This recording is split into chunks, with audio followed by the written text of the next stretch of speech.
Bonsoir Guy Nafilian. Bonsoir. Kaufmann Broad est l'un des promoteurs immobiliers les plus importants en France. Le marché immobilier est l'un de ceux dont on peut dire qu'il suscite le plus d'interrogations en ce début d'année, en raison à la fois de la morosité économique et puis des modifications fiscales qui ont été décidées en fin d'année dernière.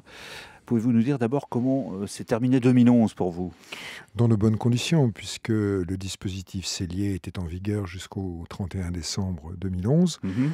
On a eu une année globalement 2011 assez soutenue, un peu contrastée, avec un ralentissement un peu en début d'année. Puis il y a eu l'annonce des changements, des mesures de soutien à l'immobilier qui ont beaucoup perturbé les Français parce qu'on ne sait plus quel était exactement le taux qui allait s'appliquer de réduction d'impôts. On a modifié le prêt à taux 0+ dans l'ancien, on y a touché un peu dans le neuf, donc toutes ces mesures ont évidemment un impact sur le marché, mais globalement, l'année 2011 a été plutôt une bonne année. Oui, parce que à fin septembre, quand vous avez publié vos résultats à 9 mois, vous avez révisé assez nettement vos prévisions pour l'ensemble de 2011, plus 10% de croissance pour le chiffre d'affaires, vous disiez, et puis un net rétablissement du résultat net, 150% de mieux, j'ai vu ça. Vous l'avez tenu cet objectif? Je ne peux pas vous le dire, puisqu'on publie nos résultats la semaine prochaine. Je ne vais pas faire un délit d'initié ce soir. Non, disons que nous avons publié 9 premiers mois qui étaient de bonne qualité, avec clairement une réduction très sensible de notre dette nette, une amélioration de notre BFR, et donc tous les indicateurs financiers étaient bons sur 9 mois. Je pense qu'ils seront bons sur 12 mois. BFR comme besoin en fonds de roulement. Tout à fait. Il y avait un indicateur inquiétant pour voir l'automne, c'était quand même le taux d'annulation des réservations. Ça nous projette directement vers 2012. Ça. Comment ça se présente? Est-ce que vous y voyez clair maintenant, un peu plus? Alors, clairement, les banques, depuis septembre, depuis cette crise de la dette souveraine que l'on a connue au mois d'août, les banques sont extrêmement prudentes et prêtent clairement moins. Donc, aujourd'hui, les banques prêtent à ceux qui sont riches, ce qui n'est pas véritablement idéal. Elles font très attention au taux d'effort de nos clients. Et donc, effectivement, on a eu, depuis septembre, un certain nombre d'annulations de nos contrats de réservation. Ça risque de durer encore... Parce que les clients ne tenaient pas leurs prêts. Voilà, on refusait tout simplement les crédits parce que tout simplement le taux d'effort était limite. Donc les banques sont extrêmement prudentes. Je crois que c'est un des phénomènes que l'on va connaître tout au long de l'année 2012. Certains de vos collègues pronostiquent déjà que cette morosité, ces difficultés vont pousser les prix à la baisse. Et pour ceux qui seraient encore en capacité d'acheter, ce serait plutôt une bonne nouvelle. Vous confirmez ça ou pas? Non, je ne crois pas. Je ne crois pas parce qu'en fait, si on regarde la situation de la France aujourd'hui, l'offre commerciale est extrêmement faible. Il y a aujourd'hui à la vente en France un peu moins de 70 000 logements. Il y a toujours une demande qui est très forte, des taux d'intérêt qui sont toujours attractifs, inférieurs à 4%. On a aujourd'hui des mesures de soutien qui ne sont plus aussi fortes, mais qui sont toujours présentes. Donc je ne crois pas, dans un marché où l'offre est si faible, que les prix vont baisser. Ils se sont stabilisés en 2011. Il est vraisemblable qu'ils resteront au même niveau en 2012. Il y a cette année, vous les avez déjà pratiquement tout énumérées, pas mal de modifications concernant la fiscalité immobilière, dont le fameux coup de rabot, nouveau coup de rabot sur le dispositif Cellier qui vise à encourager l'investissement locatif, dont la disparition est d'ailleurs maintenant programmée pour 2013. Vous en pensez quoi, vous? Je crois que ce n'est pas une bonne nouvelle. Toutes les mesures qui ont été annoncées successivement vont contre l'intérêt, je dirais, général.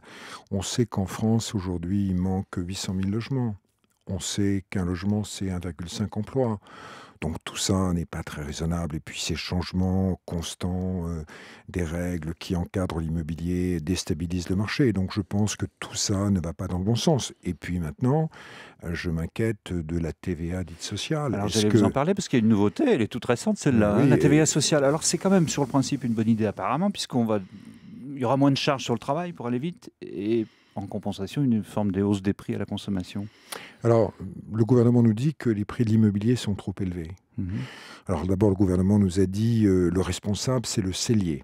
Alors on a changé le cellier, diminué le cellier, puis ensuite on nous a dit c'est les taux d'intérêt trop bas et le rallongement de la durée du crédit. Et puis il faut absolument que les prix baissent en France.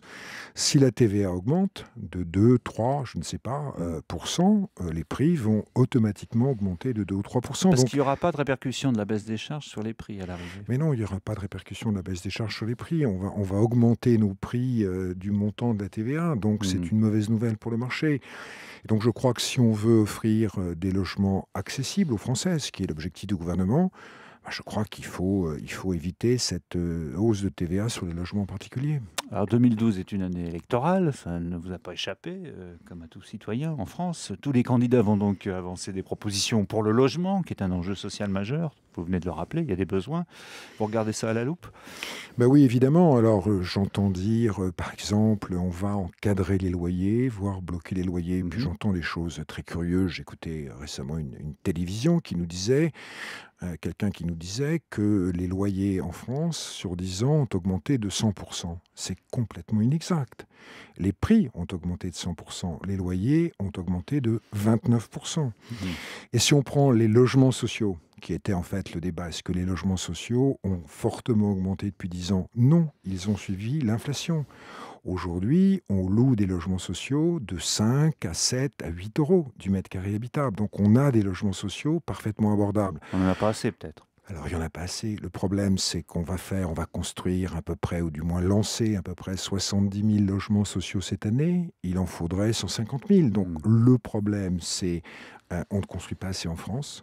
On ne construit pas assez de logements sociaux, on ne construit pas assez de logements locatifs pour le secteur privé et pas assez de logements pour l'accession à la propriété. Qu'est-ce qu'on pourrait faire qu'on n'a pas encore tenté, justement, pour augmenter le nombre de logements construits, puisque c'est ça la solution en réalité? Alors, pour augmenter la construction de logements, il y a plusieurs idées, évidemment. La première idée, c'est de libérer du foncier. Les PLU, c'est-à-dire les plans locaux d'urbanisme, sont extrêmement restrictifs. On ne peut pas construire haut sous le prétexte que construire haut, c'est construire mal.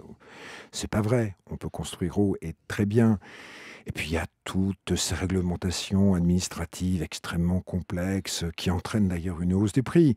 Je prends simplement une norme, la norme handicapée pour les étudiants. Vous devez avoir dans une résidence étudiante 100% d'appartements qui répondent à la norme handicapée. Est-ce que 100 étudiants dans une résidence sont tous handicapés? Ça n'a pas de sens.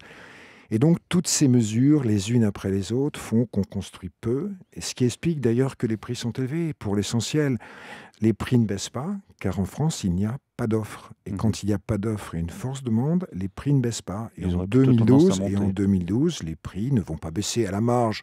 Dans Paris Intramuros, ils ont beaucoup monté, ils sont trop élevés, c'est clair.